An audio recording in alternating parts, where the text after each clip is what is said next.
Topic है आज का वो है तनफ्फुसी अज़ा और जिसको हम क्या कहते हैं रेस्पिरेटरी ऑर्गन्स। तो हम लोगों ने जब लास्ट लेक्चर जो हमारा हुआ उसमें हमने इस बात को समझने की कोशिश किए थे कि अमल तनफ्फुस किसको कहते हैं और अमल तनफ्फुस का जब अमल होता है तो उसका रीजन क्या है, उसकी वजह क्या है। तो मैंने उस वक्त भी आपको कहा था कि हमारा जो जिस्म है, जो जानदार है, जानदारों का जो जिस्म है उसमें क्या होता है कोऑर्डिनेशन। चूंकि हम ह्यूमन फिजियोलॉजी पढ़ रहे हैं, हम इंसानी जिस्म की बात कर रहे हैं, इंसानों में होने वाले तामुलात की बात कर रहे हैं, इसलिए हम इस बात को समझने की कोशिश कर रहे हैं कि इंसान के जिस्म में जो अलग अलग काम हो रहे हैं उनका एक दूसरे के साथ क्या रब्त होता है। तो जिस तरह से हमने पिछली मर्तबा पढ़ा था कि अमल तनफ्फुस का अमल इसलिए होता है क्योंकि हमारे जिस्म में जो ग़िज़ा है उस ग़िज़ा से हमको तवानाई हासिल करना है और उस तवानाई के हासिल करने के लिए ऑक्सीजन को जिस्म के अंदर लाया जाता है और उस अमल के दौरान में जो कार्बन डाइऑक्साइड प्रोड्यूस होती है, जो नुकसानदा ग़िज़ा है, उसको जिस्म से बाहर खारिज किया जाता है।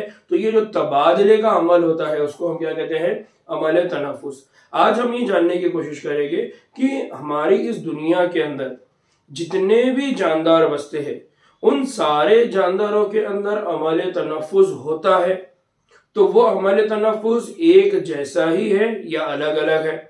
फिर उस अमल तनफ्फुस को अंजाम देने वाले जो आज़ा है वो आज़ा किस तरह के हैं, उनकी शक्ल किस तरह से है, वो काम किस तरह से कहते हैं, यानी उनका स्ट्रक्चर किस तरह से है और उनके फंक्शन या मैकेनिज्म किस तरह का है, उनके अंदर ये काम किस तरह से अंजाम दिया जाता है। आज हम इंशाल्लाह इसको समझने की कोशिश करेंगे। तो आप लोगों को बहुत अच्छे से मालूम है कि जो आज़ा है हमारे पास, आज़ा के लिए इंग्लिश में वर्ड होता है ऑर्गन। तो आपने पढ़ा हुआ है कि हमारे पास जो भी ऑर्गन है, जो भी आज़ा है, तो उसकी जो बुनियादी यूनिट है या जो बुनियादी इकाई है वो खलिया है।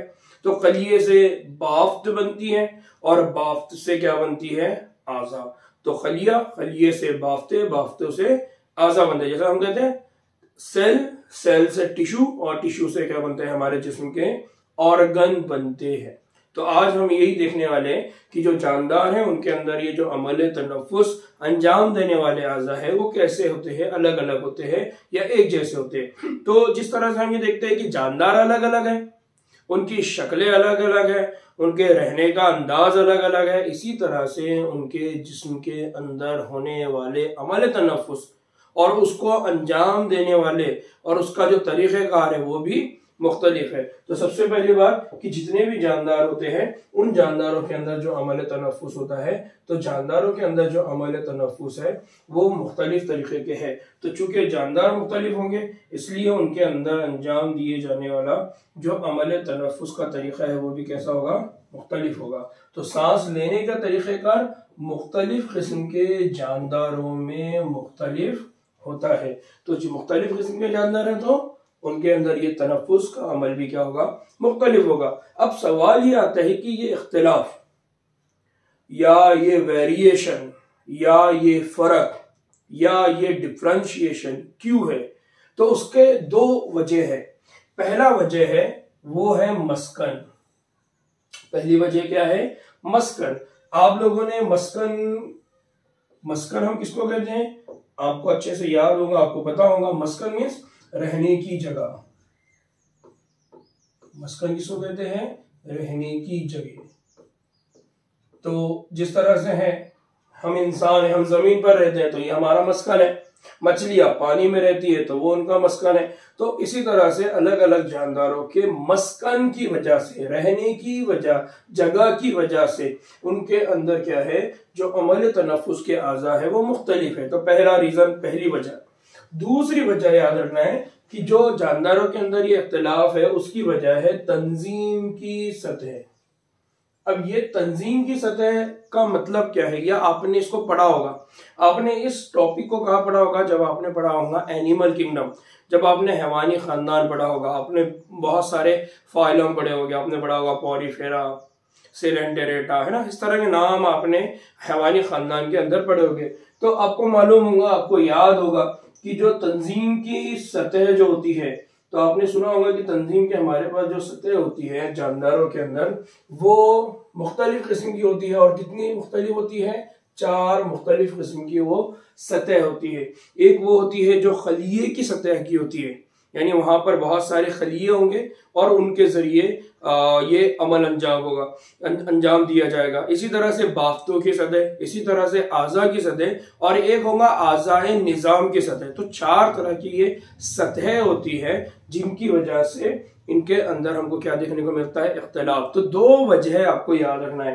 पहली वजह याद रखना है ये अमल तनफ़ुस अंजाम देने वाले आज़ा के इख्तिलाफ की, वो है मस्कन, उनके रहने की जगह। आमतौर पर इंग्लिश में उसके लिए जो लफ्ज इस्तेमाल किया जाता है वो है हैबिटाट, उनके रहने की जगह, और दूसरा है तंजीम की सतह। तो ये बहुत अहम, इसको याद रखना है।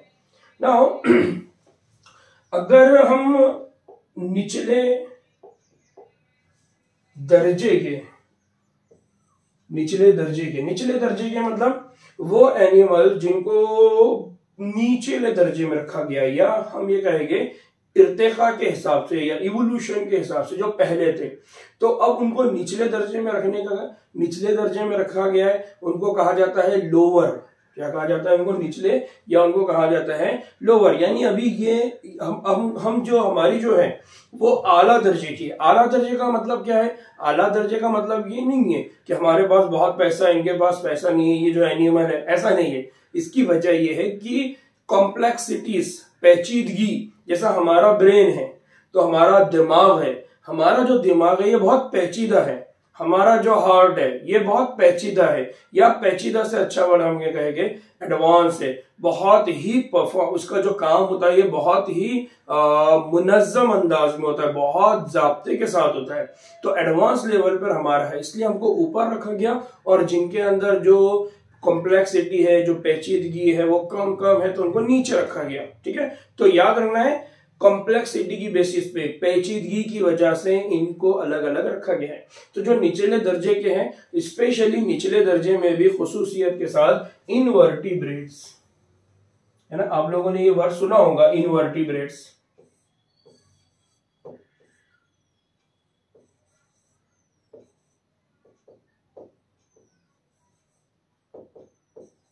इनवर्टिब्रेट्स आपने सुना होगा, यानी ऐसे जानवर जिनके अंदर क्या नहीं होती है, हम ये कहते हैं ना वर्टिब्रल कॉलम। ये जो हमारी हड्डी है पीठ की, जो जिसको हम क्या कहते हैं, रीढ़ की हड्डी।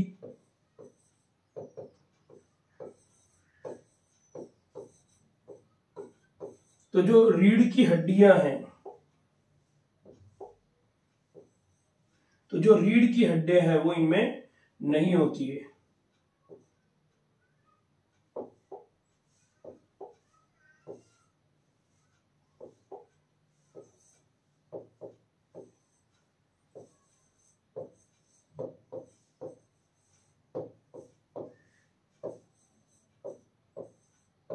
ठीक है, तो ऐसे जानवर जिनके अंदर रीढ़ की हड्डियां नहीं होती उनके लिए हम लफ्ज इस्तेमाल करते हैं इनवर्टिब्रेट्स। उनके लिए कौन सा लफ्ज इस्तेमाल किया जाता है? इनवर्टिब्रेट्स। अब इनवर्टिब्रेट्स कौन कौन है? तो आपने जब जो हमारी सबक कंप्लीट हुआ है जिसको हम क्या है एनिमल किंगडम, तो आप अगर उसमें देखेंगे तो उसमें सबसे पहला फाइलम आप लोगों ने पढ़ा होगा स्पॉन्जीज। उसके बाद दूसरा फाइलम पढ़ा होगा आपने सेलेंटरेट्स, और तीसरा जो फ्लैटवर्म है और इसका जो फाइलम है वो है प्लैटीहेल्मिन्स। तो स्पंजी, सिलेंट्रेट, फ्लैटवर्म, ये प्लैटीहेल्मिन्स का एग्जांपल है। तो ये जो इनवर्टिब्रेट्स है, इन इनवर्टिब्रेट्स के अंदर अगर हम तनफ्फुसी आज़ा की बात करें तो इनके अंदर यानी जो ऑक्सीजन और जो कार्बन डाइऑक्साइड का जो तबादला है वो पूरे जिस्म की सतह है। अब ये बहुत अहम है कि उनके कहां से हो रहा है, वो पूरे जिस्म की सतह है। तो अब यहां पर मैंने देखिए उसको एग्जांपल के तौर पे बताया है कि ये अर्थवर्म है।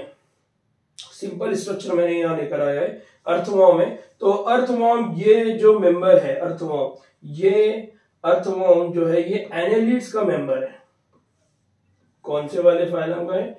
एनेलिड्स। ठीक है, एनेलिड्स यानी ये सिगमेंटेड बॉडी है, इसकी बॉडी के अंदर छोटे छोटे टुकड़े रखे हुए हैं। तो यहां सिंपल इतना समझना है कि इनके जिस्म में ऑक्सीजन का दाखिल होना और कार्बन डाइऑक्साइड का बाहर आना, यानी ये जो तबादले का अमल हो रहा है ये इनकी जिल्द की वजह से हो रहा है। किसकी वजह से हो रहा है? जिल्द की वजह से। तो अब एनसीईआरटी ने इसको जिल्द डायरेक्टली नहीं कहा, बल्कि क्या कहा? जिस्म की सतह। और जिस्म की सतह को हम क्या कहते हैं? स्किन कहते हैं, जिल्द कहते हैं। तो इनके पास जो होता है वो जिस्म की सतह होती है। और आमतौर पे जब इसको इंग्लिश में लिखा जाता है या इंग्लिश में समझाया जाता है तो हम कहते हैं जनरल बॉडी सरफेस।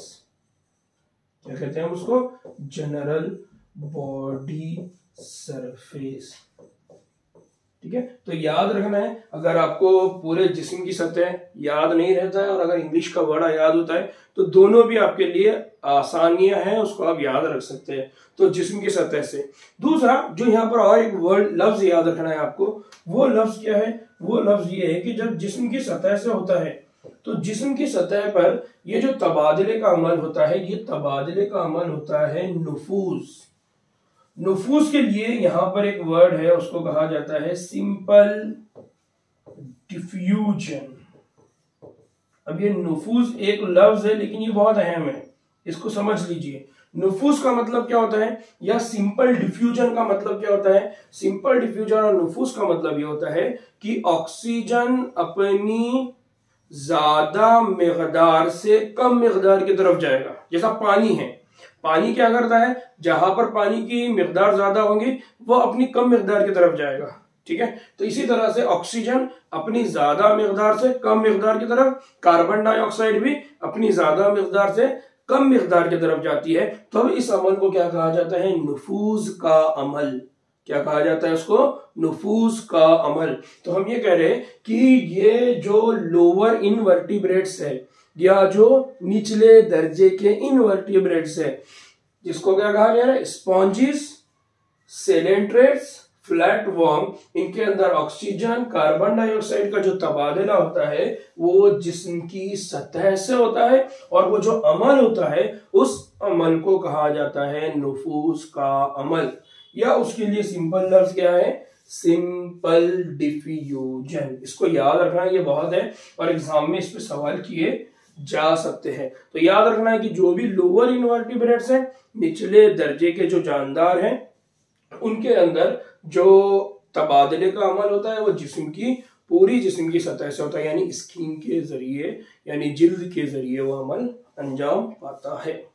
नाउ यहां पर अगर एग्जाम्पल दिया हुआ है कि जैसा केचुआ, अब अगर हम केचुए की बात करें तो अपने जिस्म की नम क्यूटिकल, जो केचुआ होता है, तो केचुए के अंदर ये क्या होता है? नम क्यूटिकल, यानी ये जो मैंने अभी आपको बताया कि किस तरह से ये जिल्द के जरिए अंदर ऑक्सीजन जा रही है, बाहर कार्बन डाइऑक्साइड आ रही है। तो ये जो असल में ये जो अर्थवॉर्म है, जिसको हम क्या कह रहे हैं? केचुआ, यानी जमीनी केचुआ, तो इसके जिस्म से तो ये जो आप दिख रहा है कि ना आपको चमकदार दिख रहा है, तो चमकदार नहीं है बल्कि ये कैसी है? मॉइस्ट है, यानी यहाँ पर ऐसा लग रहा है कि ये पानी लगा हुआ है, यानी तो उसको कहा जाता है मॉइस्ट और उसी को कहा जाता है नम।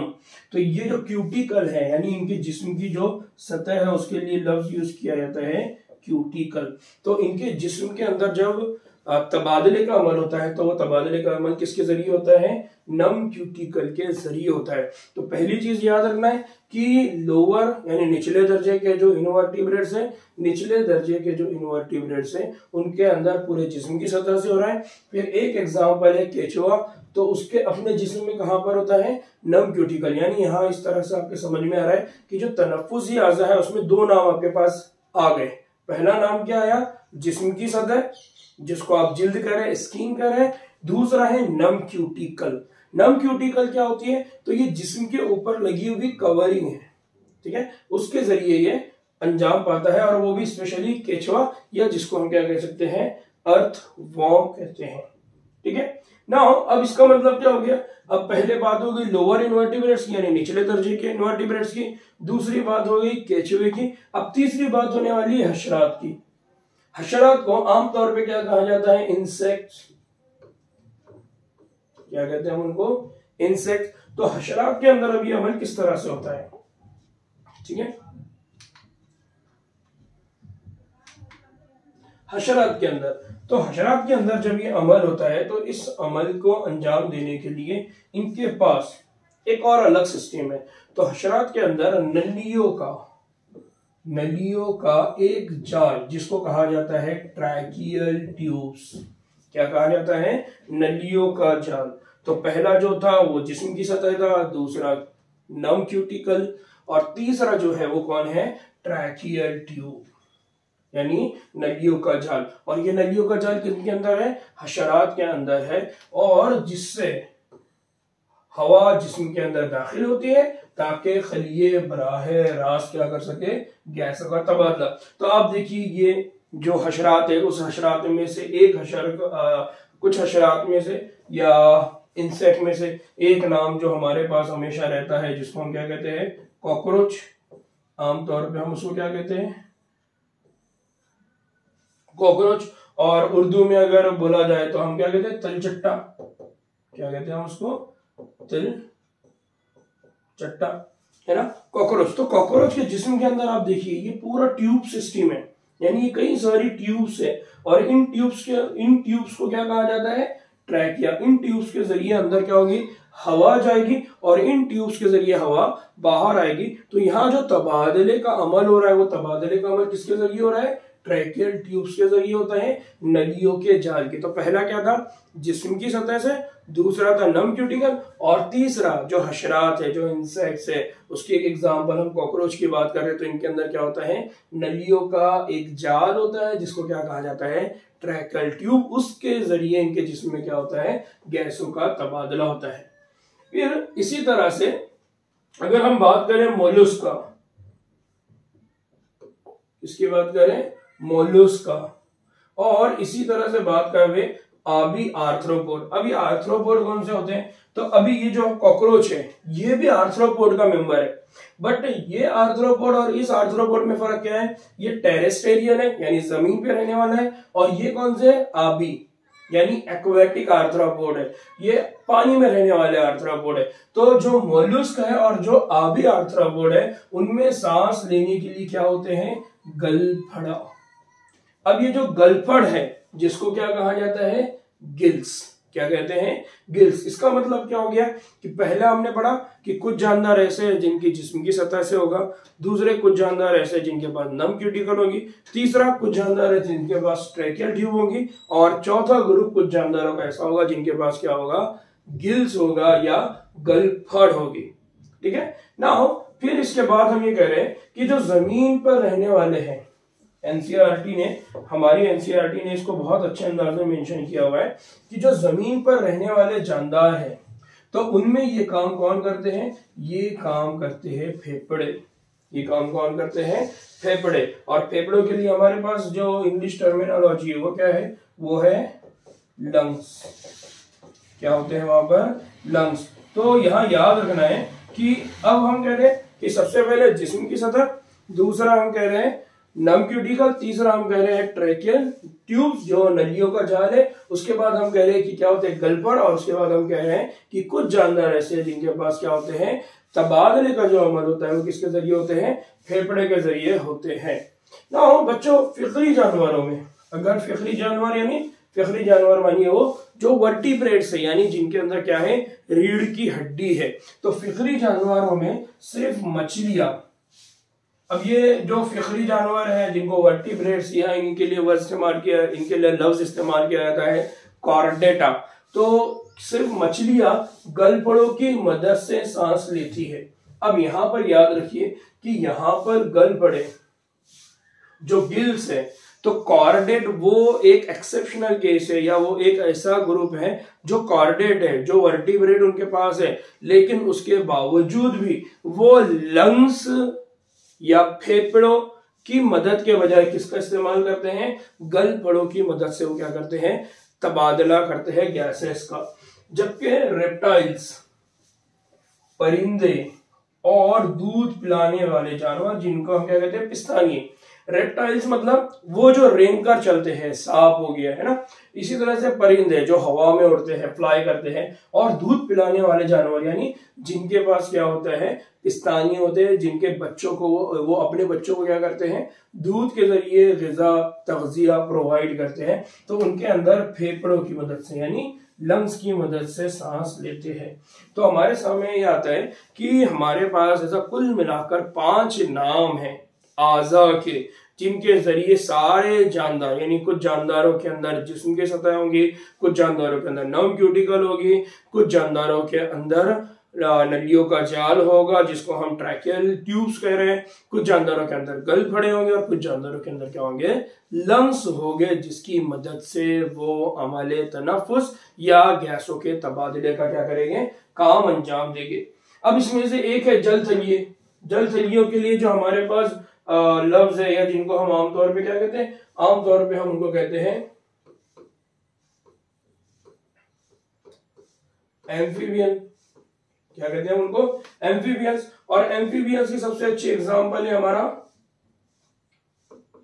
मेंढक, है ना। तो आपने देखा होगा, तो मेंढक क्या होता है, मेंढक में नम जिल्द, उनके पास क्या होती है, नम जिल्द से भी सांस लेते हैं। यानी मेंढक या एम्फीबियन ये कॉर्डेटा के मेंबर है, फिक्री जानवरों के मेंबर है।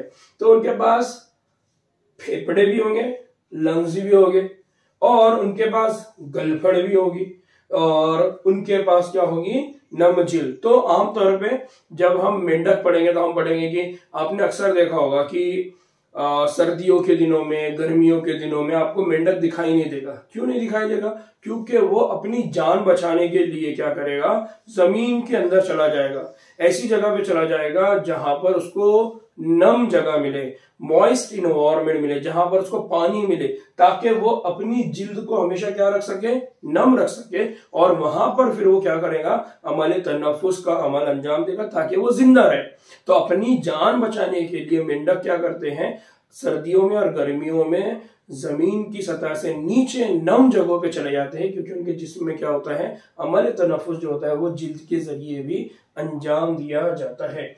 नाउ पिस्तानियों में अगर हम बात करें तो पिस्तानियों में तरक्की याफ्ता तनफ्फुसी निज़ाम होता है।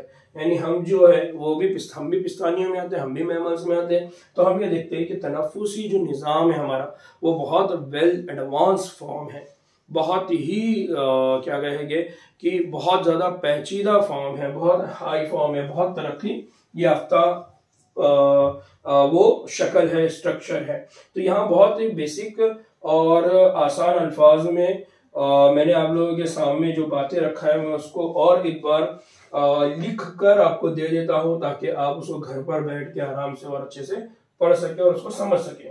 तो हमने क्या कहा, हमने कहा कि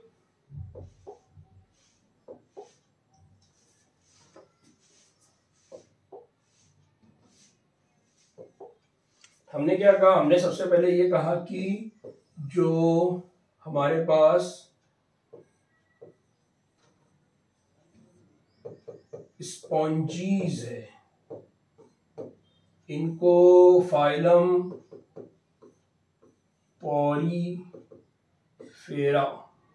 क्या कहा जाता है, फाइलम पॉरीफेरा। यानी ये जानदार अगर आप देखेंगे तो ये स्पंज की तरह इनके होते हैं। तो पॉरीफेरा की बात करें, इसी तरह से सिलेंटेरेटा, मैं इसको यहां लिख भी देता हूं ताकि आपको पढ़ने में आसान हो। सिलेंटेरेटा। इसी तरह से एक और है जिसको कहा जाता है टीनोफोरा।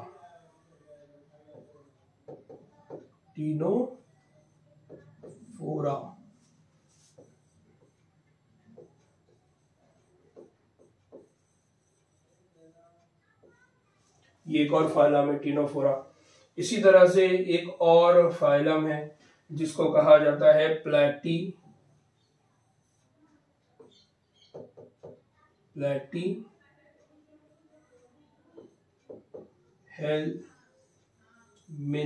क्या कहा जाता है इनको, प्लैटीहेल्मिन्थ।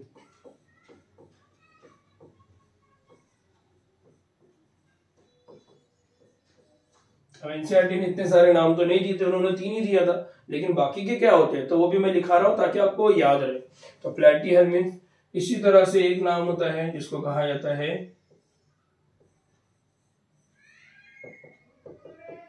एश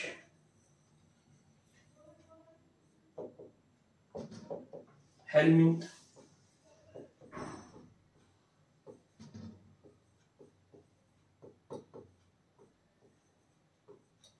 एश हेल्मिन्थेस, तो एश हेल्मिन्थेस, इसी तरह से एक और नाम है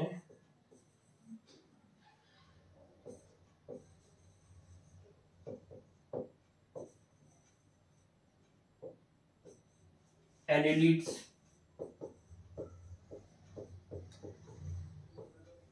ठीक है, तो ये जितने भी जानदार हैं इनके अंदर जो तनफुसी आज़ा है, तो वो तनफुसी आज़ा कौन है? जिस्म की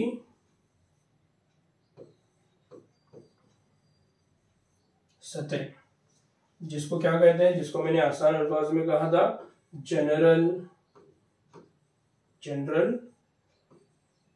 बॉडी सरफेस। ठीक है, तो पहला याद रखना है कि ये जितने भी नाम अगर आपके सामने आते हैं तो इन सारे जानदारों के अंदर जिस्म की सतह से होता है जनरल बॉडी सरफेस के जरिए अमल तनफुस अंजाम दिया जाता है। हो गया।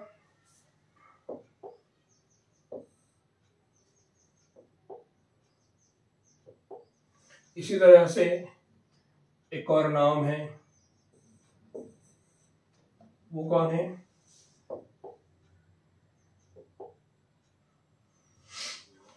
वो है एनेलिड। एनेलिड के बाद कौन आता है? आर्थ्रोपोडा।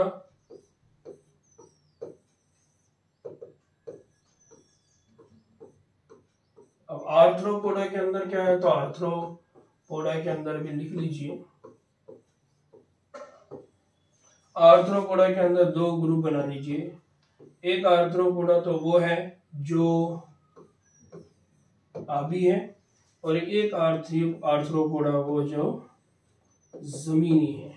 इनको हम कहते हैं एक्वेटिक और इनको कहते हैं टेरेस्ट्रियल।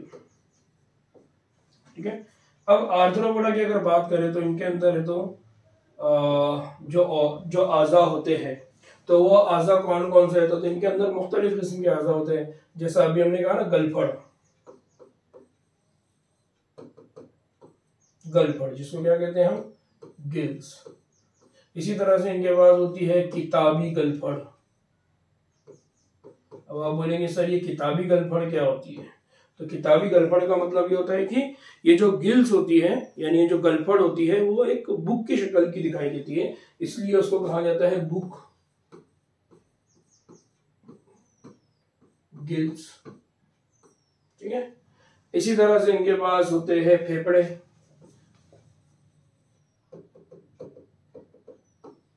लेकिन ये जो फेफड़े होते हैं ये फेफड़े कैसे होते हैं? किताबी। तो इसीलिए इसके लिए भी क्या लफ्ज इस्तेमाल होगा? इसके लिए लफ्ज इस्तेमाल होता है बुक लंग्स। क्या इस्तेमाल होता है? Book lungs. मतलब हमारे पास जो इंसेक्ट है आर्थ्रोपोडा, ये बहुत बड़ा ग्रुप है, बहुत सारे इसमें आप जितने भी पतंगे वगैरह देखते हैं, इंसेक्ट्स देखते हैं, तो वो सारे इसी फाइलम के मेंबर है। ठीक है, इसी तरह से जो लास्ट आपने पढ़ा वो है ट्रैकिया, ट्रैकियल ट्यूब्स, है ना। तो इनके पास याद रखना है कि जो एक्वेटिक है और जो टेरेस्ट्रियल है उनके अंदर आर्थ्रोपोडा के अंदर हमको क्या देखने को मिलेंगे? मुख्तलिफ या इख्तिलाफात देखने को मिलेंगे, मुख्तलिफ किस्म के तनफुसी आज़ा हमको क्या देखने को मिलेंगे। जैसा अभी मैंने जो टेरेस्ट्रियल आपके सामने बताया था, तो टेरेस्ट्रियल का एक एग्जाम्पल तो अभी मैंने आपको बताया, वो कौन है? तिलचट्टा, जिसको हम क्या कहते हैं? कॉकरोच। क्या कहते हैं उसको? कॉकरोच। एक्वेटिक की अगर बात करेंगे तो इनके ये होते हैं प्राउंस, है ना, जिसको हम आमतौर पे झींगा बोलते हैं, प्राउंस होते हैं। तो इनके अंदर आपको क्या देखने को मिलेगा? इनके अंदर आपको देखने को मिलेगा गिल। यानी गलफड़, इनके अंदर आपको क्या देखने को मिलेगा, ट्रैकियल ट्यूब्स। तो इसका मतलब ये है कि हमारे को थोड़ा और एडवांस और थोड़ी ज्यादा मेहनत करना पड़ेगा और ये समझना पड़ेगा कि एनिमल किंगडम को पढ़ना पड़ेगा और एनिमल किंगडम में जाकर ये बात को समझना पड़ेगा कि आर्थ्रोपोडा में कितने, फाइलम के अंदर कितनी मिसालें हैं और उन मिसालों के हिसाब से हमको समझना पड़ेगा कि कौन से आर्थ्रोपोड में कौन से टाइप का आजा होता है, किस किस्म का आजा होता है। ठीक है, तो इसको अच्छे से याद रखना है। इसी तरह से और कौन होते हैं, तो अभी जैसा अभी हमने कहा कि और भी इसके अलावा कुछ नाम और है, जैसे आर्थ्रोपोड। आर्थ्रोपोड के बाद जो एक नाम आया था अभी, आर्थ्रोपोड के बाद नाम क्या आया था, आर्थ्रोपोड के बाद नाम आया था मोलुस्क, है ना, मोलुस्का। इसी तरह से मोलुस्का के बाद अगर बात करेंगे तो वो आता है, मोलुस्का के बाद होता है इकाइनोडर्मेटा। इकाइनोडर्मेटा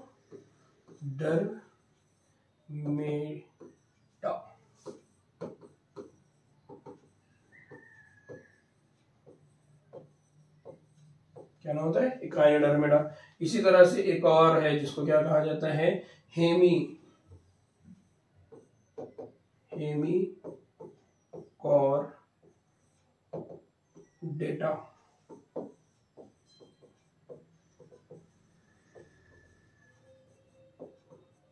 क्या कहा जाता है इनको, हेमिकॉर्डेटा। और लास्ट है जिसको हमने कहा था कॉर्डेटा,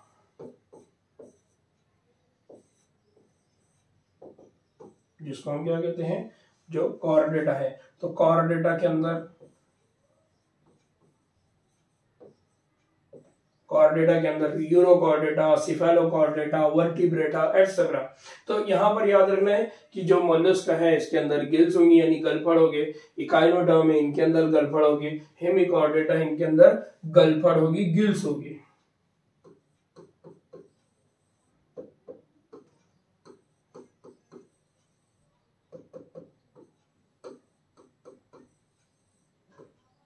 और यहाँ पर जो कॉर्डेट्स हैं इनके पास क्या होंगे, लंग्स होंगे, यानी इनके पास क्या होंगे, फेफड़े होंगे। और इसको भी मैं और ज्यादा अभी और डिटेल में नहीं जा रहा हूं, अगर हमको जरूरत पड़ेगी इंशाल्लाह सवाल जवाब के दौरान कुछ और क्वेश्चन सेशन में हम उनको और डिटेल में जाएंगे। लेकिन यहाँ पर जो आपको समझना है वो समझना ये है कि हमारे पास जो इनकी जो मिसालें हैं, उन मिसालों के हिसाब से हमको ये समझना है कि हमने 5 किस्म के आज़ा देखे हैं। पहला देखा है जिस्म की सतह, दूसरा देखा है हमने नम क्यूटिकल, तीसरा देखा है ट्रैकियल ट्यूब या जिसको हम कहते हैं नलियों का जाल, चौथा हमने देखा है गलफड़ और पांचवा हमने देखा है फेफड़े। तो 5 किस्म के आज़ा सारे जानदारों के अंदर उनके मस्कन और उनकी तंजीम की सतह, उनकी जिस्म की जो जिस्म की बनावट है वो किस सतह की है, इस बुनियाद पे अलग अलग होंगी। तो उम्मीद है कि आज का ये लेक्चर आप लोगों को समझ में आया होगा। इंशाल्लाह आप लोग स्टडी कर रहे होंगे। बच्चों एक बात समझ लीजिए कि सिर्फ और सिर्फ एनसीईआरटी की किताब को ही आपको रटना है। जितने बार आप उसको रिपीट कर सकते हैं उतने बार उसको आप रीड करिए, समझिए, उसके एक एक लफ्ज को समझने की कोशिश करिए। अगर आपको नहीं समझ में आते तो मेरे व्हाट्सएप पे मैसेज करिए, मेरे टेलीग्राम चैनल पे मैसेज करिए, फेसबुक पर मैसेज कर सकते हैं, फेसबुक पर मैसेज करिए, इंस्टाग्राम पे कर सकते हैं, इंस्टाग्राम पे करिए, यूट्यूब की लिंक पे कर सकते हैं, यूट्यूब की लिंक पे करिए, ब्लॉग पे कर सकते हैं, ब्लॉग पे करिए। तो आपके लिए जो फिजिबल हो सकता है, जो आपके लिए आसान हो सकता है, जहां आप आसानी से पहुंच सकते हैं वहां तक करिए। इसी के साथ एक और गुजारिश है कि अपने दोस्तों में ज्यादा से ज्यादा इन लिंक को शेयर करिए, सब्सक्राइब करिए, लाइक करिए और ज्यादा से ज्यादा इसको शेयर करिए। जितना ज्यादा आप इसको शेयर करेंगे उतने जल्दी हम इस क्लास को और एडवांस लेवल पे लेकर जा सकेंगे, क्योंकि हमारा अर्निंग का जरिया सिर्फ ये यूट्यूब का अर्निंग है, हमने और कोई फीस आपकी नहीं रखी है। तो जितना ज्यादा आप इसका इस्तेमाल करवाएंगे, जितने ज्यादा स्टूडेंट्स को आप तैयार करेंगे, उतना ज्यादा इंशाल्लाह हम हमारे उर्दू का एक नया सेटअप खड़ा करेंगे इंशाल्लाह। ठीक है, तब तक के लिए अल्लाह हाफिज, दुआ में याद रखिए। अस्सलाम वालेकुम रहमतुल्लाहि व बरकातहू।